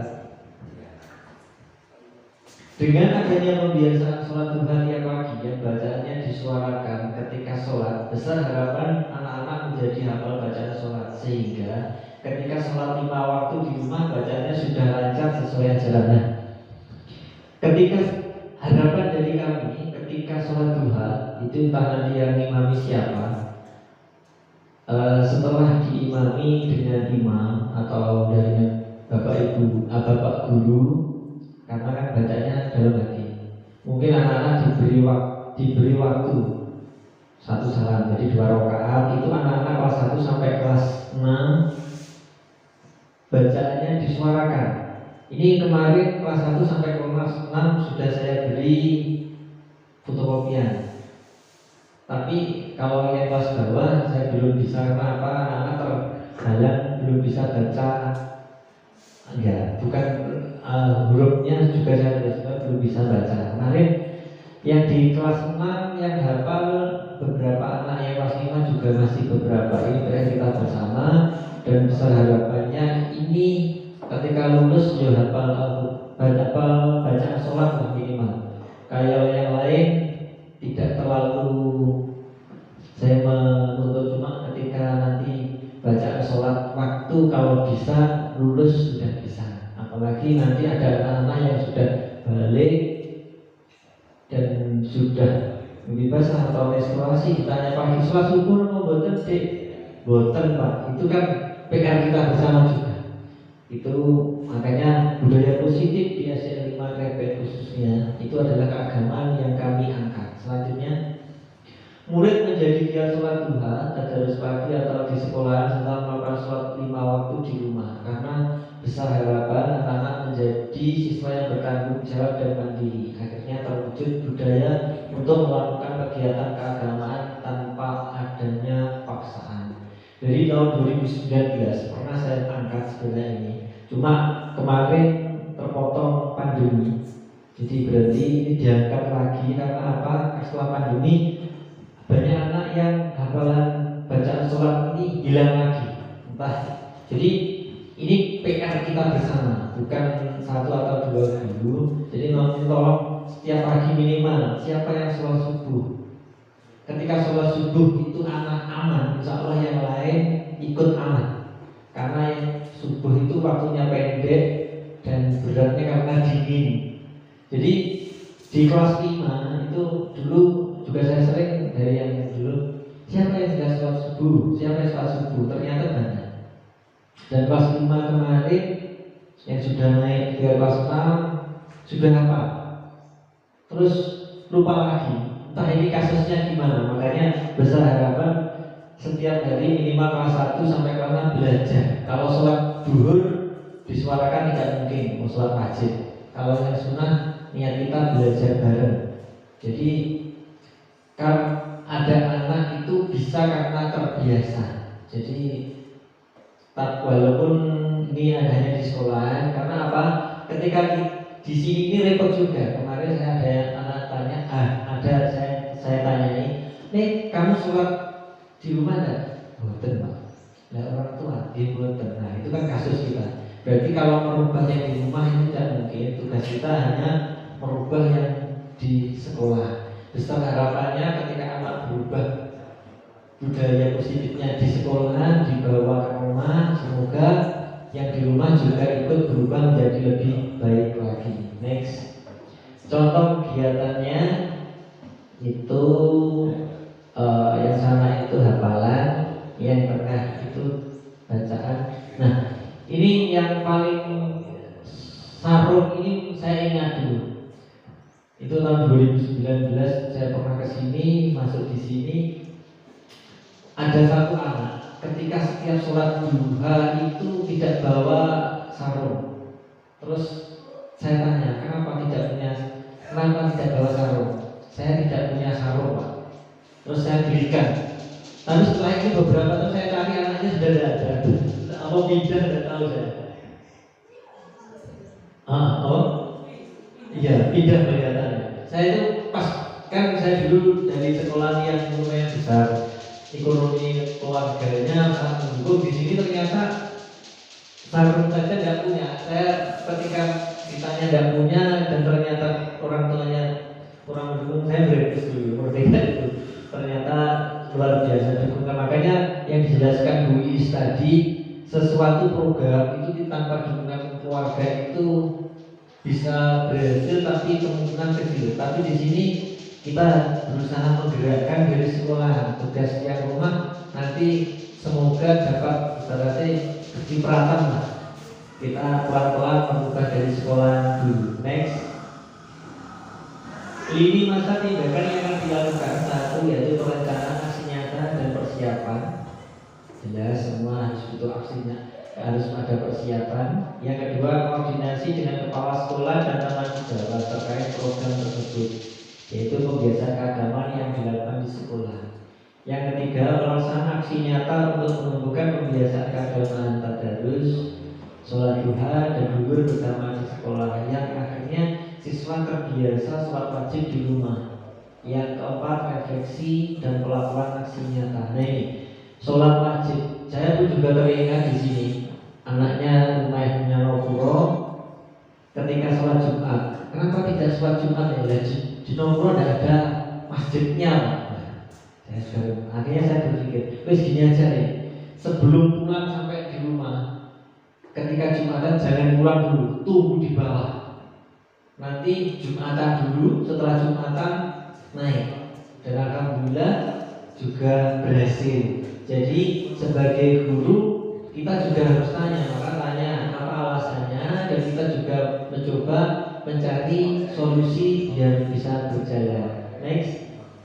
Dukungan yang dibutuhkan yaitu satu, murid di sekolahan semua bisa dijalankan ketika murid itu mendukung. Yang kedua, kepala sekolah dan rekan guru. Yang ketiga, orang tua atau murid. Yang keempat, kerjasama dengan komite. Terima kasih Bapak Ibu komite yang selalu mendukung dengan program-program yang kami buat. Dan semoga jadi Makrifat menjadi lebih baik lagi. Selanjutnya, terima kasih, sukses selalu SDN 5 Krebet tergerak, bergerak, dan menggerakkan. Jika ada kurang lebihnya, saya mewakili Bu Is sejauh ini. Saya sendiri Taufik Amron SPDSD, dan yang terakhir Bu Is Haripaton. Dalam memberikan materi, saya mohon maaf sebesar-besarnya. Assalamualaikum warahmatullahi wabarakatuh. Monggo.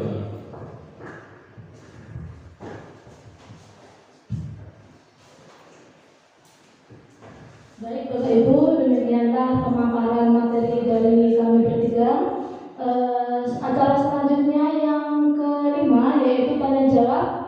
Monggo Bapak Ibu kami persilakan untuk bertanya bagi yang ingin bertanya. Monggo.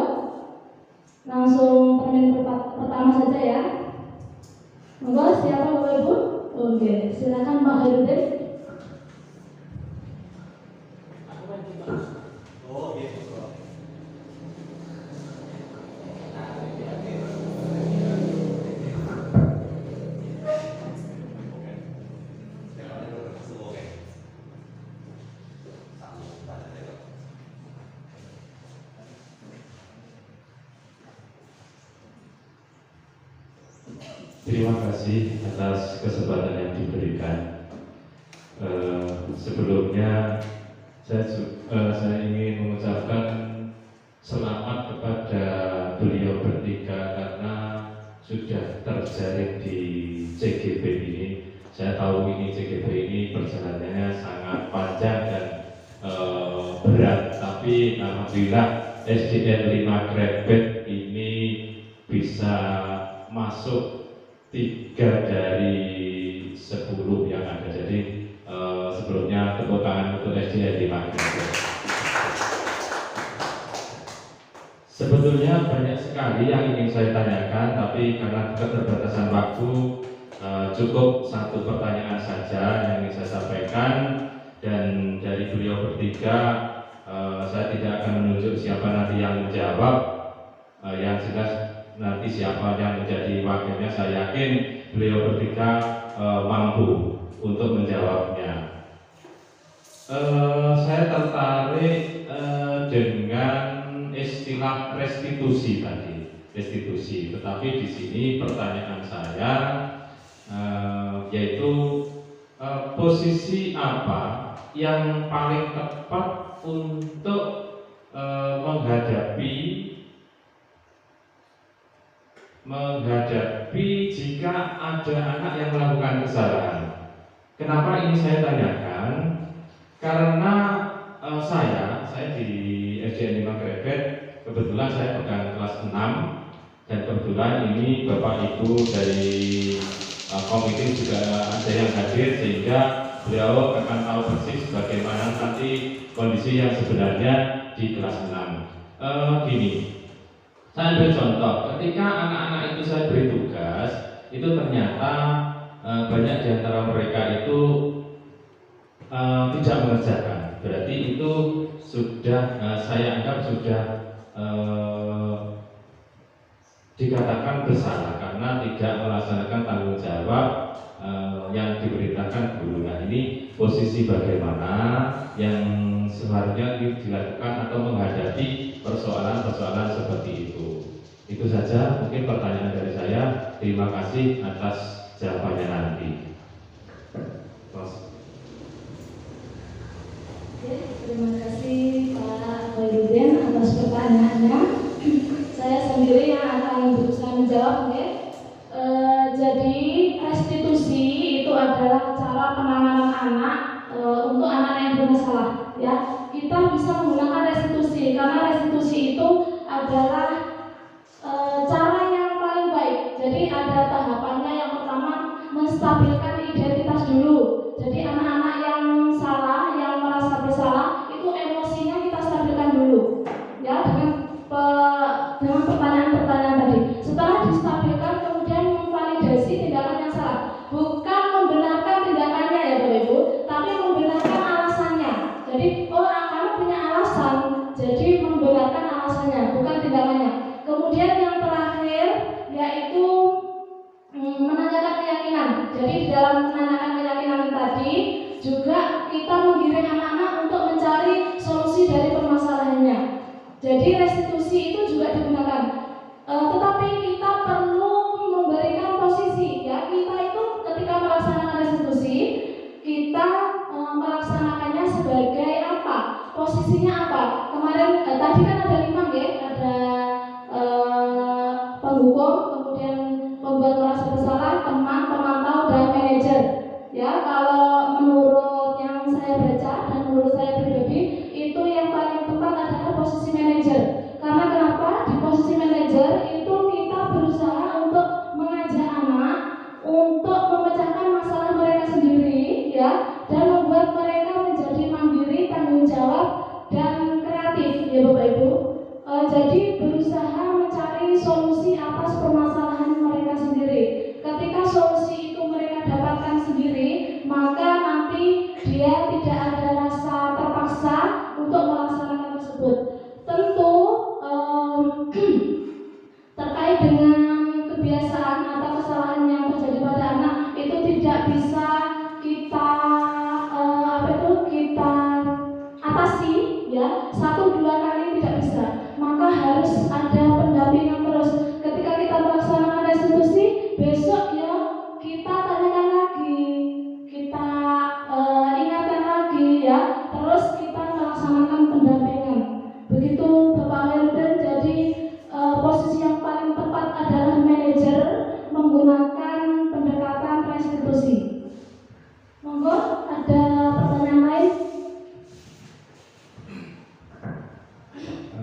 wajib atau harus dilaksanakan di setiap kelas atau diadakan.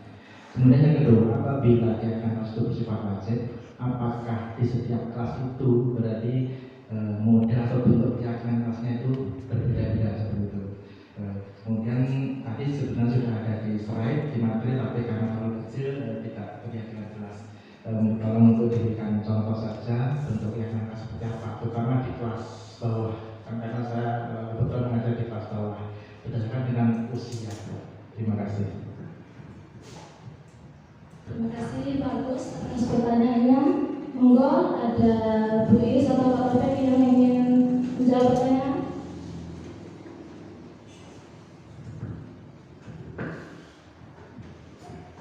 Baik, terima kasih Pak Agus sudah bertanya ya, akan saya jawab semampu saya. Ya, pertanyaan dari Pak Agus tentang keyakinan kelas untuk di kelas rendah atau kelas 1, 2, 3 yang termasuk kelas rendah ya. Keyakinan kelas ini penerapannya untuk semua kelas ya, untuk kelas 1 sampai kelas 6. Tetapi mungkin untuk nilai-nilai kebajikannya juga disesuaikan dengan nilai-nilai yang anak punya yang di usia bawah, mungkin nilai kebajikannya masih sederhana begitu. Misalkan salah satunya dengan kata seperti ini, tidak berteriak-teriak atau berbicara harus sopan begitu. Jadi kalau itu mungkin anak-anak kelas rendah sudah bisa memahami. Atau mungkin nilai kebajikan yang lain, tidak bermain bola di dalam kelas, itu juga bisa untuk kelas rendah. Karena memang untuk kelas rendah kemampuannya anak untuk memahami suatu kalimat juga masih terbatas begitu. Terus masih mungkin ada lagi tidak makan dan minum di dalam kelas waktu pembelajaran, itu juga bisa dijadikan keyakinan. Nanti Pak Agus atau Bapak Ibu guru yang lain bisa mempraktikkan, bisa menerapkan keyakinan di kelas masing-masing. Terima kasih, mungkin itu yang bisa saya berikan jawabannya. Mungkin Bapak Taufik mau menambahkan? Oke, terima kasih.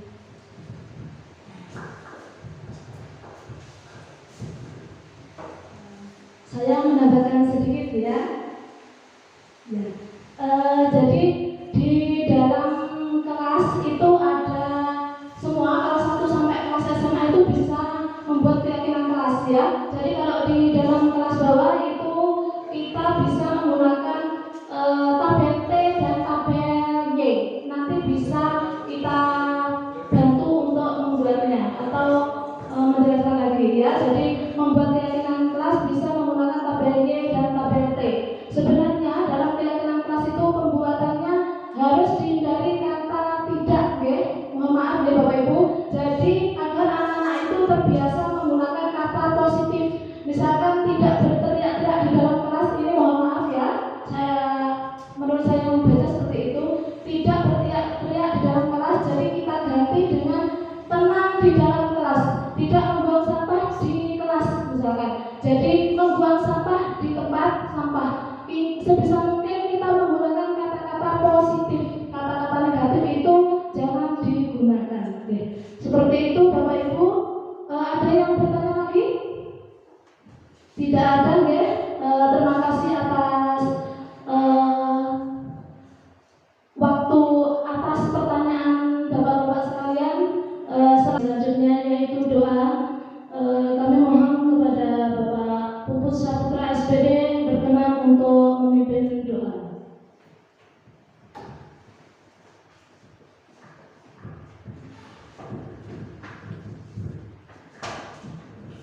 Al-Fatihah.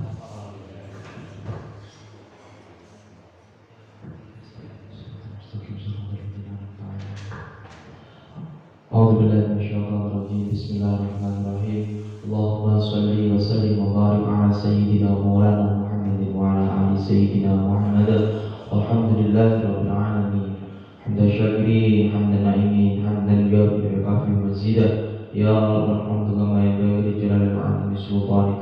Allahumma rabbana zalamna anfusana wa illam taghfir lana wa tarhamna lanakunanna minal khasirin. Allahumma rabbana zalamna anfusana wa illam taghfir lana wa tarhamna lanakunanna minal khasirin. Allahumma ja'alna wa auladana wa dhurriyyatana wa talamidana min ahli al-'ilmi wal khair wa la taj'alna min asy-syarri wa al-dhair. Rabbana atina fid dunya hasanah wa fil akhirati hasanah wa qina adzabannar. Subhana rabbika rabbil izzati amma yasifun wa salamun alhamdulillahi rabbil alamin. Al-Fatihah.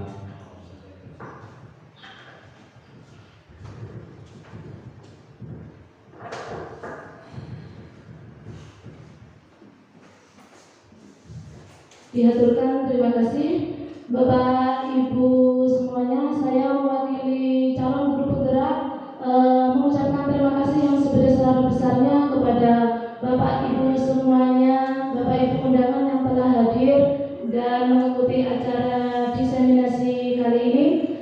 Saya sebagai moderator, apabila ada tutur kata dan perilaku yang kurang berkenan, saya mohon maaf yang sebesar-besarnya. Sebelum saya tutup, marilah acara hari ini kita tutup bersama dengan bacaan hamdalah. Alhamdulillahirabbil alamin. Sekali lagi, apabila ada tutur kata dan perilaku yang kurang berkenan, saya mohon maaf yang setulus-tulusnya. Wassalamualaikum warahmatullahi wabarakatuh.